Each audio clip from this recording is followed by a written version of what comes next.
এগরা 1 নম্বর ওয়ার্ডের শ্মশানকালী মন্দিরের কাছে দাঁড়িয়ে আছি আমরা শ্মশানে। এই শ্মশানটার চুল্লি যে ছিল, এই চুল্লিটা দীর্ঘদিন ধরে ব্যবহৃত হলেও ভগ্ন অবস্থায় আছে।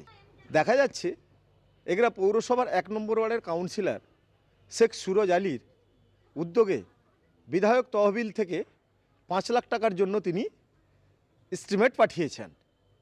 তবে তিনি আমাদেরকে জানিয়েছেন যে এই এগরা 1 নম্বর ওয়ার্ডের শ্মশানকালী মন্দিরের যে শ্মশান, এই শ্মশানে প্রায় 14টা ওয়ার্ড থেকে শবদাহ এখানেই দাহ করা হয়। জন এসে বসতে পারে, একটু বেঞ্চ আর একটা হোক, চতুর্দিকে নোংরা হয়ে আছে সেটাকে পরিষ্কার করা হোক। এখানে উনুনটা ভালো হোক, শ্মশানের বসার জন্য একটু ভালো জায়গা দরকার, এটা পরিষ্কার দরকার, একটা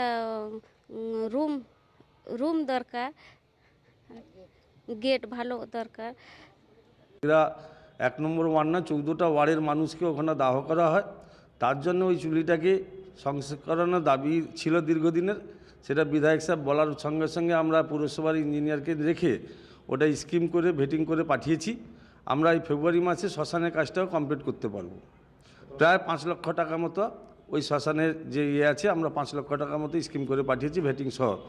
আমরা হয়তো ফেব্রুয়ারি মাসে ও কাজটাও দেখবেন আপনারা, যে ফেব্রুয়ারি মাসে আমরা ওই কাজটাকেও কমপ্লিট করব।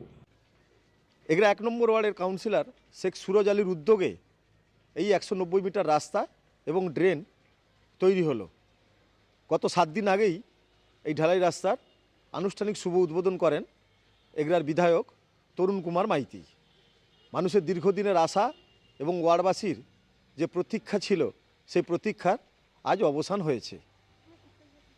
আমার শহর পূর্ব মেদিনীপুর এগরা থেকে সুব্রত পাত্র, কলকাতা টিভি।